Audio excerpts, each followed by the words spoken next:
Hey everyone, Valkyrie Tarot coming back at you. Continuing the Twin Flame series here. This one is going to be a message from the Divine Feminine to the Divine Masculine, entitled, But I'm Not Crazy. Reasoning behind this is because so many of the Divine Feminine, we get riddled with anxiety. It's so hard for us to control the emotions that are going through us. And because we have been taught to express our emotions, we think it's safe to express them to the Divine Masculine. The Divine Masculine, however, sees emotions as weakness.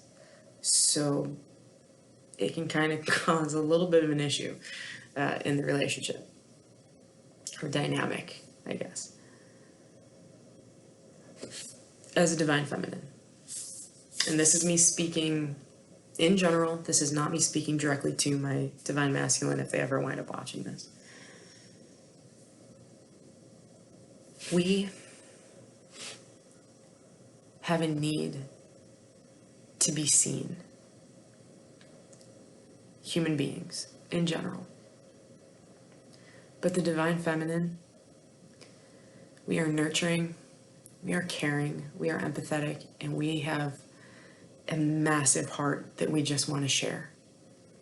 We want to give who we are to our Divine Masculine. We want to be everything that they need. We want to give them the home that they deserve, the family that they deserve, the life that they deserve. We want to be their companion in every way, shape, and form. We don't want to let them down. We don't want them to worry about us. We don't want to feel like a burden to someone else. And that sometimes causes us to close off because we realize we're being too emotional. We realize we're being too anxious. And when we do that, it makes our Divine Masculine push away.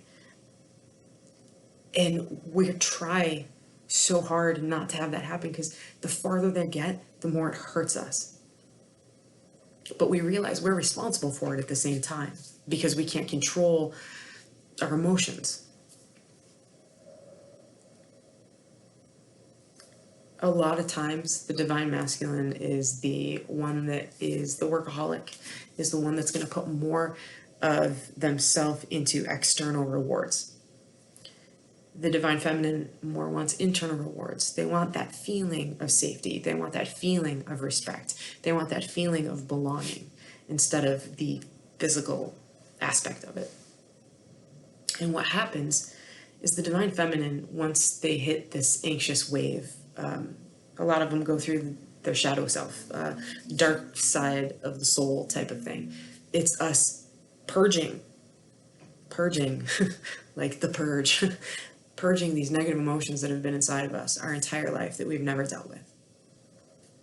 But on top of that, we're also purging the negative emotions from our divine counterpart.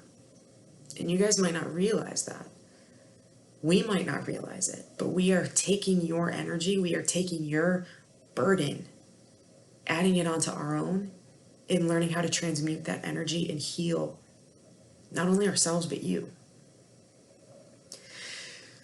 So when you call us or look at us and be like, dude, they're going crazy. Like, they have issues with their anxiety, they need to go see someone, they need professional help, they need medication, whatever. Please understand.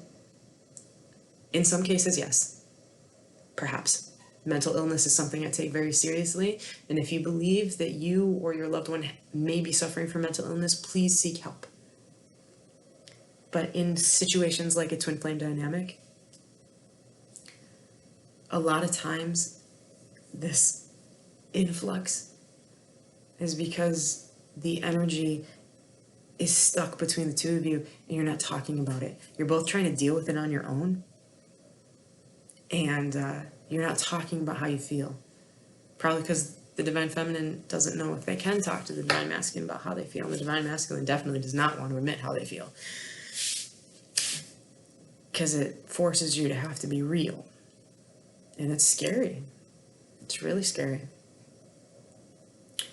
But the Divine Feminine, no matter what happens, no matter what they say, no matter what is said to them, has an unconditional love for their divine masculine.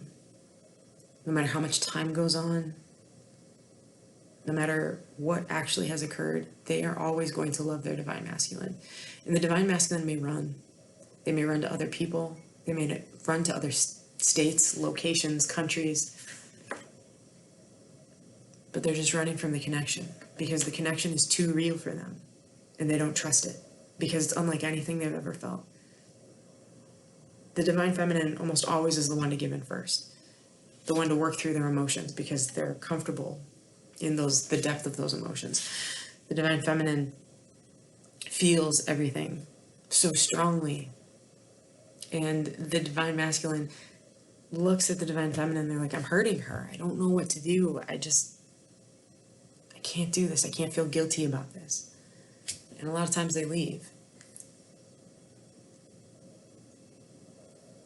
And sometimes the divine feminine realizes, I can't control myself. I am putting so much pressure on my divine masculine. I'm hurting them. I know I'm hurting them. I need to stop chasing them. I need to stop. I need to breathe. I need space. I need just a break to figure out what's going on in my head so I can rebalance myself, so that I can be balanced for my divine masculine. And unfortunately, in those times, we see breakups happen. Breakups occur because the other person is hurt by the other person. Like, how dare you ask me for space when I'm the one that's been running for 6 months? Or, how dare you tell me that there are things you can't come back around from because you never told me what I did wrong? How can I fix something when I don't know what it is? And that happens in every relationship. We have these expectations, but if we never voice what our expectations are, how can we ever live up to those for the other person?